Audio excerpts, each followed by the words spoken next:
Hello student. आज का हमारा टॉपिक है रेजिस्टेंस इन सीरीज।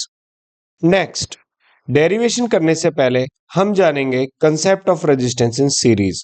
मीन इस डेरिवेशन को करने से पहले हमें किन किन बातों का ध्यान रखना है वो हम जानेंगे। सबसे पहले ओम्स लॉ। इस डेरिवेशन में हम करेंगे ओम्स लॉ, जो कि यूज है हमारा V equals to I R. Next हम जानेंगे to increase in volume. Resistance in series में जो हमारा आउटपुट होता है वो हमारा होता है R1 प्लस R2 प्लस में R3। नेक्स्ट हम जानेंगे जो भी हमारा रेजिस्टेंस इन सीरीज होता है उसमें हमारा जो करंट होता है वो क्या होता है, सेम, यानी कि I equals to I one equals to I to.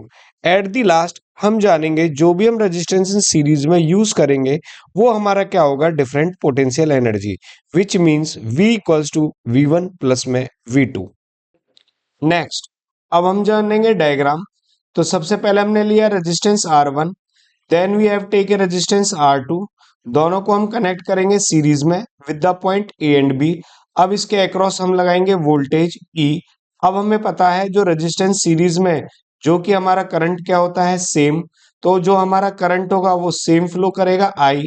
R1 के अक्रॉस जो भी वोल्टेज होगी वो क्या होगी हमारे पास V1। R2 के अक्रॉस वोल्टेज होगी हमारे पास V2। R1 और R2 के अक्रॉस जो वोल्टेज होगी वो होगी हमारी V।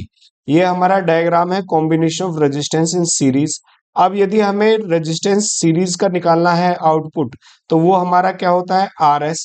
यानी कि R1 और R2 को यदि हम कंबाइन करेंगे तो हमारा रिजल्टेंट क्या आएगा, RS, जो कि कनेक्ट है A एंड B से। अब हमने इसे कनेक्ट करा वोल्टेज से। हमें पता है रेजिस्टेंस इन सीरीज में करंट क्या होता है हमारे पास, same.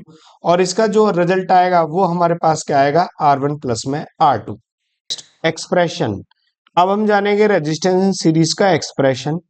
As we know that resistance in series में जो हमारा करंट क्या होता है, सेम होता है। वो किसकी वजह से होता है, क्योंकि हम क्या यूज करते हैं, सेम वायर। तो हमारा करंट क्या आएगा, I equals to I one equals to I two. Next step है हमारा ओम्स लॉ।